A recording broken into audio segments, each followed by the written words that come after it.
अस्सलामुअलैकुम, मैं शर्फ आज़म आप सभी का इस्तक़बाल करते हैं अपने ही पसंदीदा यूट्यूब चैनल शर्फ आज़म ऑफिशियल में। साथियों, आज के इस सेशन में हम लोग डिस्कशन करने वाले हैं बिहार डीएलएड एंट्रेंस एग्ज़ाम 2024 के लिए उर्दू कवायद का फाउंडेशन बैच का ये पार्ट 8 होने वाला है। इसमें हम लोग पढ़ेंगे ज़मीर की किस्में, ज़मीर के बारे में फुल डिटेल से बात करने वाले हैं। यदि अगर आप इस मरतबा बिहार डीएलएड या फिर मानो बीएड या फिर मानो डीएलएड या फिर आप बीपीएससी टीजीटी पीजीटी या फिर किसी ऐसे एग्जाम की आप प्रिपरेशन कर रहे हैं जिसमें आपको उर्दू कवायद से आपके एग्जाम में क्वेश्चन आने वाले हैं, तो इस वीडियो के देखने के बाद आपका क्वेश्चन एक भी छूटने वाले आपके एग्जाम में नहीं है। तो इस वीडियो के लास्ट तक जरूर बने रहिएगा। तो चलिए इस वीडियो को हम शुरू करते हैं। उससे पहले हम आपको बता दें कि इससे पहले वाले वीडियो में हमने आपको इसमें अलम के बारे में पढ़ाए थे कि इसमें अलम जो होते हैं वो क्या होते हैं और उनकी कितनी किस्में हैं। इन सारी चीज़ों के बारे में हमने अच्छी तरीके से पढ़ाए थे। यदि अगर आपने उस वीडियो को नहीं देखा है तो इस वीडियो के लास्ट में हम आपको एंड स्क्रीन पर लगा देंगे प्लेलिस्ट, वहां से जाकर आप स्टेप बाय स्टेप सारे वीडियोस को देख सकते हैं। चलिए अब हम समझते हैं। सबसे पहले हम जानते हैं कि इसमें ज़मीर यानी इसम को हम क्या कहते हैं, इसी को हम इंग्लिश में नाउन कहते हैं, और ज़मीर को हम क्या कहते हैं, इसी को हम प्रोनाउन कहते हैं। और इसम के जगह पर जो आते हैं उसी को हम क्या कहते हैं, उसी को हम जी ज़मीर यानी कि उसी को हम प्रोनाउन कहते हैं। अब समझिए ज़मीर, देखिए वो अल्फाज जिसका इस्तेमाल इसम की बदले या फिर क्या हो जाएगा या इसम की जगह पर किया जाता है उसी को हम क्या कहते हैं, उसी को हम ज़मीर कहते हैं, उसी को हम प्रोनाउन कहते हैं। इसम तो जानते ही हैं जिसमें किसी भी आदमी या किसी भी चीज़ के जो नाम होते हैं किसी भी चीज़ के जो नाम होते हैं उसी को हम इस्म कहते हैं, और इस्म के जगह पे जो आते हैं उसी को हम ज़मीर कहते हैं। उम्मीद करते हैं काफ़ी से समझ गए होंगे। अब समझिए, हम जानते हैं कि ज़मीर की इस ज़मीर की किस्में, तो देखिए ज़मीर की जो किस्में हैं वो आपको 5 है। क्या क्या हो जाएंगे आपको, ज़मीर मुतलक या फिर इसी को हम ज़मीर शख्सी कहते हैं। क्या कहते हैं, ज़मीर मुतलक या फिर ज़मीर शख्सी। इसी तरह से हो जाएंगे ज़मीर इस्तिफ़हामी, ज़मीर इशारी, ज़मीर मौसूली, ज़मीर तनकीरी। अब हम समझते हैं इन सबों का डिफिनेशन फुल डिटेल्स में, यानी डिफिनेशन समझते हैं। यहाँ से आपके एग्जाम में क्वेश्चन आते हैं। सबसे पहले समझते हैं ज़मीर मुतलक या फिर ज़मीर शख्सी के बारे में। समझिए, जो किसी आदमी, क्या हो जाएंगे, किसी आदमी यानी कि इंसान या किसी जगह या चीज़ किसी भी के बदले में, यानी क्या हो जाएंगे, जो किसी आदमी की जगह या चीज़ के बदले में आए उसी को हम क्या कहते हैं, उसी को हम ज़मीर मुतलक या फिर ज़मीर शख्सी कहते हैं। शायद इसको पढ़ने के बाद आप नहीं समझे होंगे, तो इसको मिसाल के जरिए हम लोग समझते हैं कि तारिक अनवर ने कहा, क्या कहा, तारिक अनवर ने कहा कि वो घर नहीं आएगा। कौन कह रहा है, यानी कि वो जो है घर नहीं आएगा। देखिए, तारिक अनवर ने जो आपको कहा कि वो घर नहीं आएगा, वो का मतलब क्या, यानी हो सकता है वो ज़ैद हो सकता है कि वो किसी किताब का नाम हो, है ना। तो यानी कि वो के जरिए जो है ना, यानी कि किसी भी आदमी या फिर जगह या फिर चीज़ के जो नाम को जो है ना वो छिपा दिया और उसके जगह पे आपको वो लगाकर आपको ये सेंटेंस को मुकम्मल कर दिया कि तारिक अनवर ने कहा है कि वो जो है नहीं आने वाला है या नहीं आएगा। तो यहाँ पे जो वो जो हो जाएंगे ये आपको ज़मीर मुतलक या फिर ज़मीर शख्सी की मिसालें हो जाएंगे। यदि अगर आप इस को देखने के बाद अगर आपके माइंड में ये क्वेश्चन उठ रहा है कि सर वो और फिर ये तो ज़मीर इशारी है, तो आप सही सोच रहे हैं कि ज़मीर इशारी है वो, और ये जो है आपको जो है ये क्या हो जाएगी, ये ज़मीर इशारी की जो है ये मिसाल है।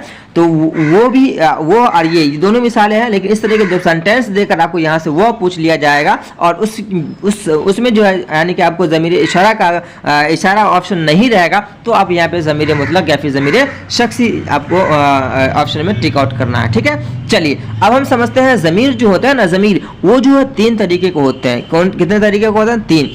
कौन कौन होते हैं, एक होता है आपको ज़मीर मुतलक हो जाएंगे, उसी तरह से ज़मीर मुखातिब या फिर ज़मीर हाजिर, यानी ज़मीर मुखातिब या फिर ज़मीर हाजिर, और इसी तरह से हो जाते हैं आपको ज़मीर गायब। क्या हो जाएंगे, ज़मीर गायब। अब समझिए, ज़मीर मुतकल्लिम को जो हम इंग्लिश में क्या कहेंगे, तो इसे हम फर्स्ट पर्सन कहते हैं। क्या कहते हैं, हम ज़मीर मुतकल्लिम को फर्स्ट पर्सन कहते हैं, और ज़मीर मुखातिब को इसे हम सेकंड पर्सन कहते हैं। क्या कहते हैं, इसे हम सेकंड पर्सन कहते हैं, और ज़मीर गायब को इसे हम थर्ड पर्सन कहते हैं। क्या कहते हैं, इसे हम थर्ड पर्सन कहते हैं।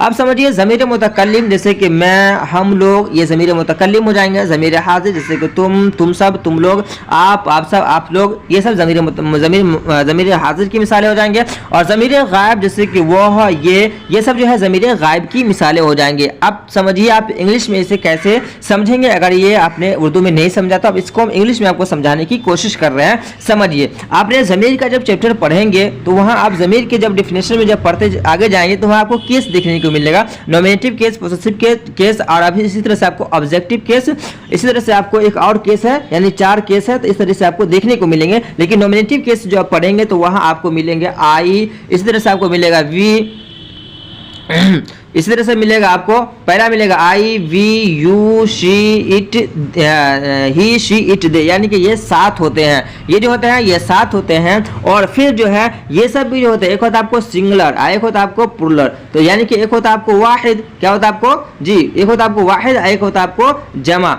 तो यहाँ जो आपको जो क्वेश्चन पूछे जाते हैं आपके एग्जाम में, जो आपको फंसाया जाता है, तो इनमें से आपको जो है वाहिद और जमा के बारे में पूछ लिया जाता है। जैसे कि एग्जाम्पल में आपको क्वेश्चन दे दिया जाएगा कि मुंदरजा झेल में, यानी कि हम लोग जो है ना, ये जो है दे दिया जाएगा और पूछ लिया जाएगा कि मुंदरजा झेल में हम लोग जो है ये किसकी मिसालें हैं, या ये कौन सा सेगा है, ज़मीर मुतकल्लिम का सेगा है या फिर ज़मीर हाजिर का सेगा है, या फिर ये किसका सेगा है। इस तरीके से आपको जो है क्वेश्चन जो है पूछा जाता है। तो देखिए, ये जो है आई, जो है आई का मतलब होता है मैं, क्या होता है आई का मतलब होता है आपको मैं, और ये जो है आपको क्या है, वाहिद है या जमा है, तो ये आपको वाहिद हो जाएंगे, बोलते रहिएगा। इस तरह से वी जो है आपको, ये वी जो है वाहिद है या फिर जमा है, तो ये आपको या जमा हो जाएंगे, क्या हो जाएंगे, ये आपको जमा हो जाएंगे। तो ये जो किसकी मिसालें हो जाएंगे, तो ये आपको जमा, यानी कि ज़मीर मुतकल्लिम का सेगा जमा की मिसालें हो जाएंगे। हम लोग जी ज़मीर मुतकल्लिम के सेगा जो है आपको जमा, यानी कि सेगा जमा की आपकी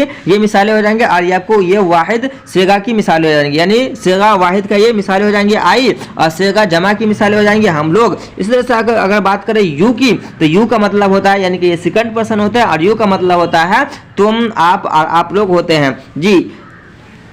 इंग्लिश में जो होता है आपको ये यू का जो है आपको कोई जमा नहीं होता है, यानी वाहिद, इसको जो है सॉरी इसका कोई वाहिद नहीं होता है इंग्लिश में। लेकिन आपको उर्दू में वाहिद और जमा दोनों होते हैं, यानी तुम से जिसको हम प्रेजेंट करेंगे उसे हम वाहिद कहेंगे, और आप से जिसे हम प्रेजेंट करेंगे उसे हम क्या कहेंगे, उसे हम जमा कहेंगे, यानी कि उसे हम जमा कहेंगे। इसी तरह से शी, इट, शी, ही और इट जो है इसके लिए वह और यह का इस्तेमाल होते हैं।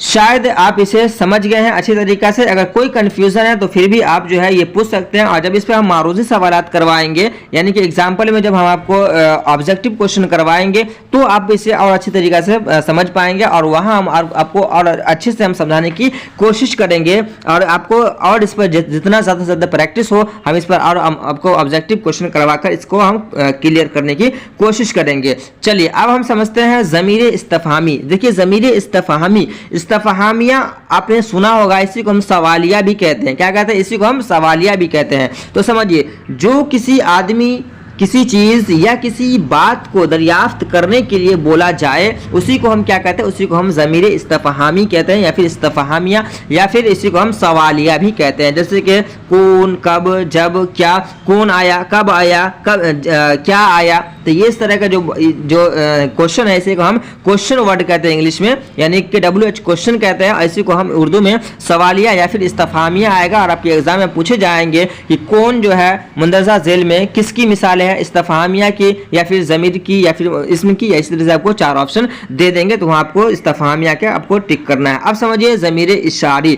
ज़मीर इशारी जिसके ज़रिए इशारा किया जाए, जिसके ज़रिए क्या हो, आपको इशारा किया जाए, जैसे कि वो और ये जो हो जाएंगे ये आपको ज़मीर इशारी का मिसाल हो जाएंगे, इशारा या फिर इशारी का आपको मिसालें हो जाएंगे। ये भी जो होते हैं ये भी 2 होते हैं। एक होता है आपको करीब के लिए, क्या होता है आपको, एक होता है आपको नज़दीक के लिए, एक होता है आपको दूर के लिए। तो जो आपको दूर के लिए जो इस्तेमाल होता है वो आपको जो है वो इस्तेमाल होता है, और करीब के लिए जो इस्तेमाल होता है वो ये इस्तेमाल होते हैं। तो ये याद रखिएगा, आपको एग्जाम में दे दिए जाते हैं कि यह गाड़ी में यह गाड़ी में ये जो है ये कौन सा यानी कि कौन सा इशारा है, यानी कि ये करीब है या फिर बाइद है। इस तरीके से आपको ऑप्शन देकर जो है आपको एग्जाम में पूछ लिए जाते हैं। अब समझिए चौथे नंबर में ज़मीर मौसूली। क्या हो जाएंगे? ज़मीर मौसूली, जिसकी हालत का इल्म बाद के जुमला से मालूम हो। क्या हो? जिसकी हालत का जो इल्म है वो जो है बाद के जुमले से, यानी कि उसके बाद आने वाले जो सेंटेंस है उनसे पता चलेगा कि वो जो है वो कैसा है ना।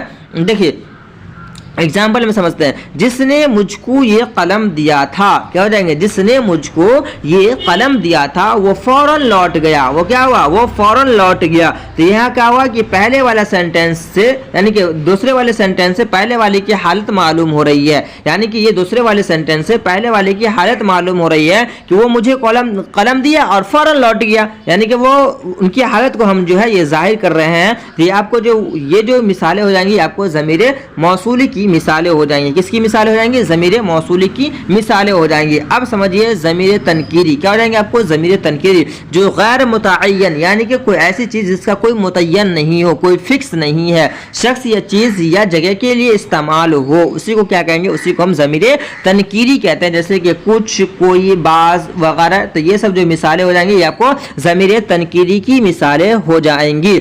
उम्मीद करते हैं कि आप इसे अच्छी तरीके से समझ गए होंगे। आप में से अगर कोई जो है बिहार डीएलएड के उर्दू की अच्छी तैयारी और मुकम्मल नोट्स लेना चाहते हैं तो इस नंबर पे जो है आप रब्ता करके जो है कुछ फीस लगेगा और वहां से आप मुकम्मल नोट्स लेकर आप जो है अच्छे से अच्छा नंबर आप उर्दू में ला सकते हैं। अगर वीडियो आपको पसंद आया तो लाइक कमेंट शेयर जरूर कीजिएगा और तो मिलते हैं नेक्स्ट वीडियो में। तब तक के लिए जज़ाकल्लाह खैरन जज़ा।